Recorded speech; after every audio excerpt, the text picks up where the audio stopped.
Alright, so hello and welcome everyone. I decided that I'm going to procure a installation video. This is for the X-Wing motor. There's the X-Wing over there. This is the second time I'm replacing the motor on this. And I suspect what happened is this little spinning cam assembly thing. I probably had it a little uneven before, and it's very easy to strip out the gears in these motors apparently. So I don't have a tripod here, so I'm going to have to do this in parts, but I had it actually working, except I forgot the E-clip under here. And once you have the thing mounted in the cabinet, you're not going to get at it. So I had to take the whole thing back out again, and here we are. But anyway, you might be able to see it. The red mark there, what that is, what that represents is the flat spot on the shaft. And that's where the set screw, that's where you tighten that in. Now, if I'm understanding correctly, the reason for the E-clips is so that these bushing apparati, whatever they are, kind of sit on top of them, and that should help with the alignment. So I'm going to screw this back in.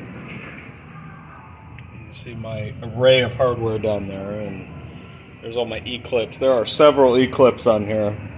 There's two on here, and I have to figure out where the third remaining one goes. But let me get this back in and I will return. Alright, so I got the motor back in. There are 6 screws all around. Now, getting this and this aligned is kind of the tricky part. So if you go in test mode, go under diagnostics, and then there's Star Wars specific tests, you will get into the X-Wing cannon / diverter test. Make sure you got this this way, not the other way. I had it backwards, so I had to flip it back around. But what you do is you put it on run and you press the start button. Make sure the safety interlock is out, otherwise it will not work. And you just tap the button like in increments like this. You just want to get it to spin back around here, which it's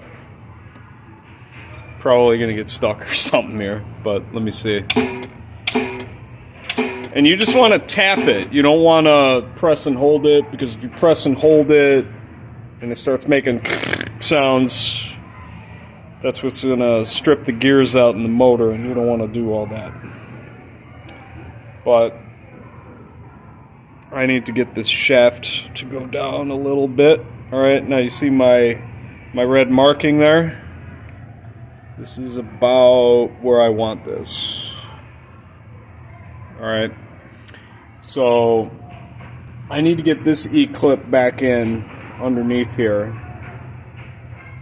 There's an E-clip there, and then there's a bushing that goes under here, and then there's another one on the bottom. Pretty much, I think all the E-clips are what hold this in alignment here. So let me see if I can get one of these E-clips on here.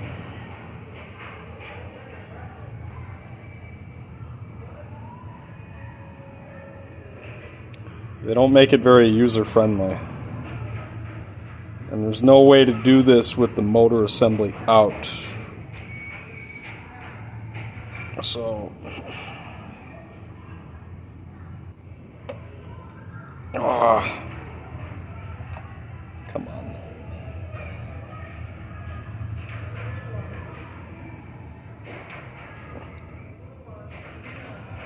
Yep. I don't know how I'm going to get this snapped in here. There's not a whole lot of room here. Might be able to push on this with my pliers. crooked. Not cool. Not cool. But I think I got it in. Okay. So looks to be where it needs to be, but now I gotta get this back in alignment. What a fiasco.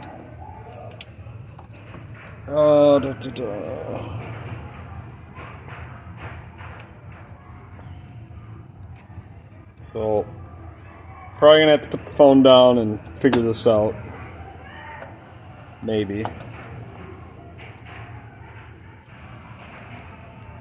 You can see my red marking. So I just had to tighten that set screw and do the next step. I'll be back. After a brief detour up front, I had to get Allen wrenches because that's the only way you're going to fit in here. But we got everything all linked up. All the E-clips are back in. So now, we're in test mode. Just got to keep tapping the run button. And it shouldn't bind up at all.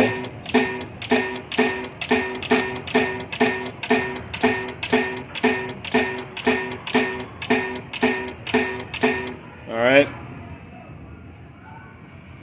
So that's not hot, so that might be a good thing. So I'm gonna go full blast now. I'm just gonna press and hold this. Right now I don't think I have either one of these set screws tightened in all the way. Because seemingly when you tighten them in all the way, it doesn't matter if you have it up or down or in the middle, whatever, it gets hung up, so. But that looks like it's running pretty smooth. So I'm thinking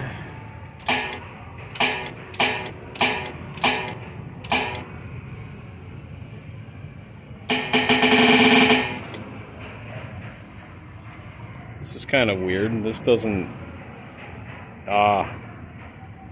it does need to get tightened.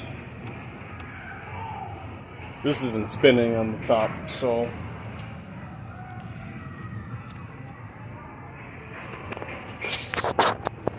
Got to strategically get this in here. Dropping everything. Not cool. But the speaker caught it. So you may need to click this to where you can reach it. This is the total thorough method to doing this. So, give that some turns. Let's see if this...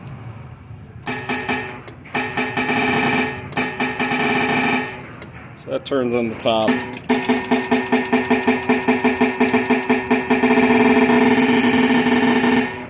And that's not getting hung up, so...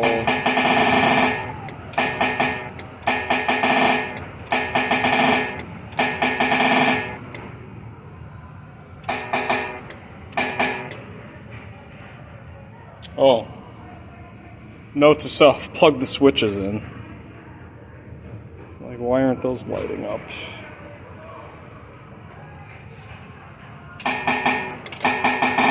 So I'm going to dial this until the home light turns on. And I can put this back on. Like so. Right now I got the bolts in this ramp removed. So you get a little flexibility. You can lift this up if you need to. Put the Allen wrench in here. And this you just kind of tighten so it doesn't tighten anymore. And now I should be able to turn the whole X-wing assembly.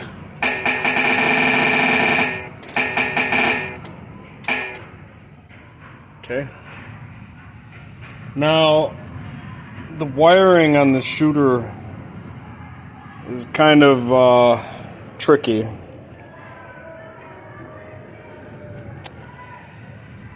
I had these wires all break off, and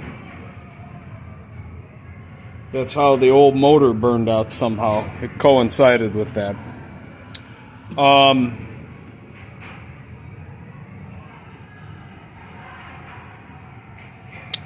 The mode in which we think we can preserve this a little better is by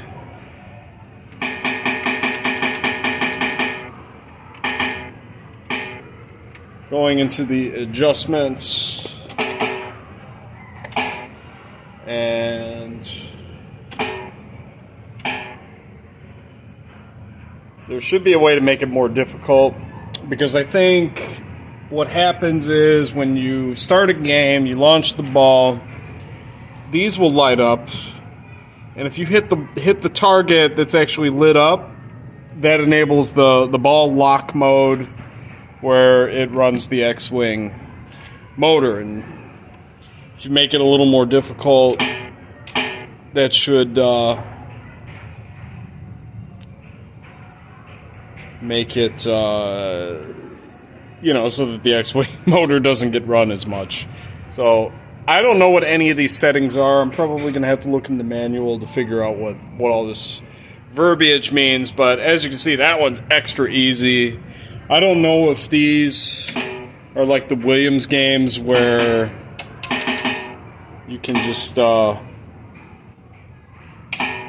make it more difficult.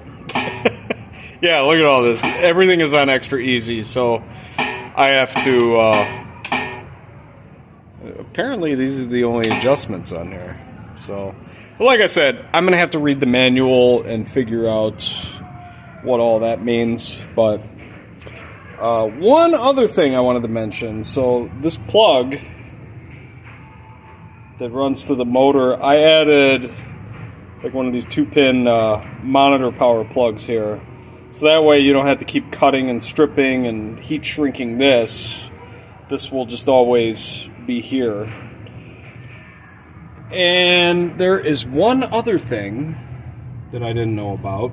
This relay board. This is what actually drives the X-Wing motor. It's got wires soldered onto it, so there's a ground, 28 volts. I have no idea what dry and coil necessarily mean, but I had to like resolder the whole relay assembly there, and I redid all the wires going to it. That was something that was suggested on pin side, so I did that. And in case you didn't know, this is actually AC voltage here. This is not DC voltage, so you want to check for AC. But if ever this motor doesn't work, doesn't run, check your AC. Make sure you're getting... I don't think it was 28 volts. It may have been like 25 or something like that. I mean, that's enough to run it. But if in the event you have your safety interlock out and you're in the X-Wing motor test and the motor isn't turning, make sure you got power coming there, because in that case then your relay board probably needs some help. Even though this relay board worked, a lot of the solder to that relay didn't look very good. So hopefully this is helpful for replacing that motor and dialing all of this in.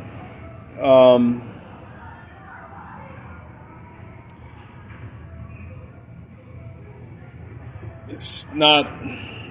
I haven't done it in a few months, so it took some effort to like figure out how to do this again. These are all like kind of stripping out, so this has probably been mucked with several times before I did it. but I can put the X-wing back together. That's that nut, and these are the 2 bolts for the ramp assembly. And I'll try making it more difficult, and hopefully the game will just work, and I won't have to do this again for a while. So that's it. That's my story about this.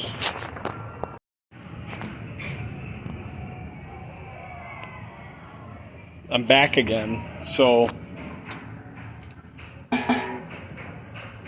wanted to show a hack for this thing.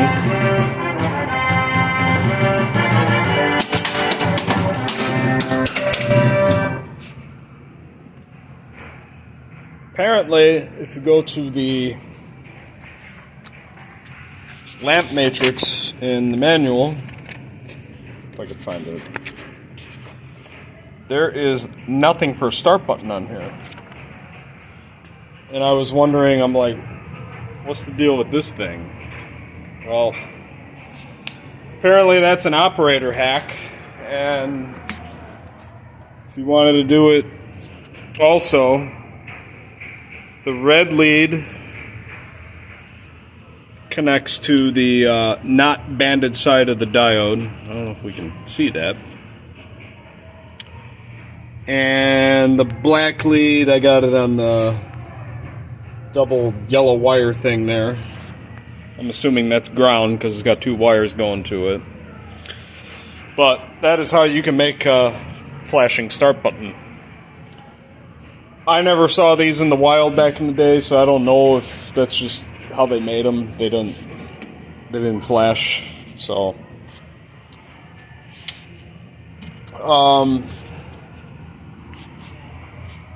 I had to do a little more fine-tuning on that because this wasn't going in straight.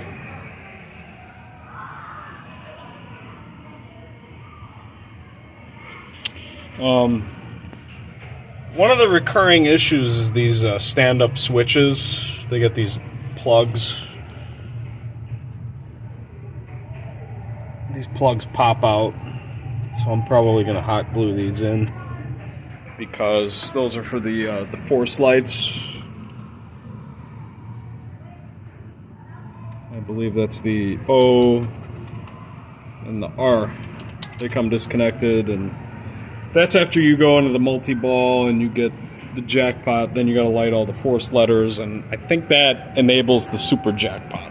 So, I mentioned something about making the game more difficult so that the X-wing motor will not run as much, and apparently, I don't know what I'm talking about,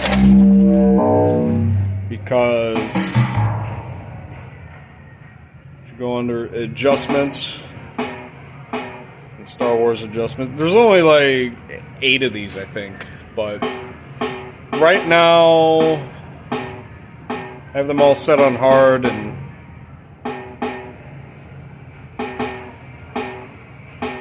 or actually going to the Sega adjustments, there is a game difficulty that apparently makes no difference whatsoever. But I will demonstrate what I am talking about. This thing takes forever to load.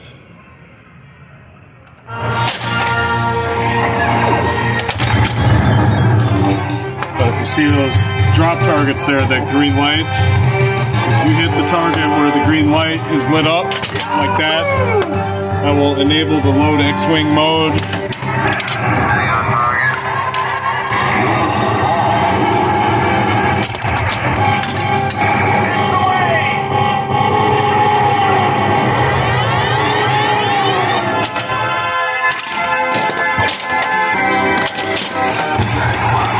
that's the jackpot.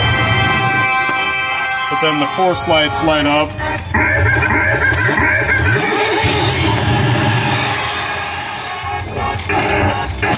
Those ones at the top are impossible to hit.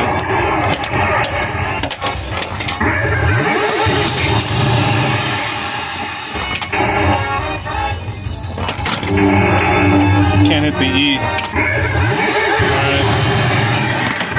And then I think this is super jackpot.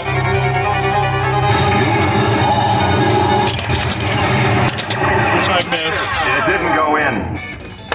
Alright.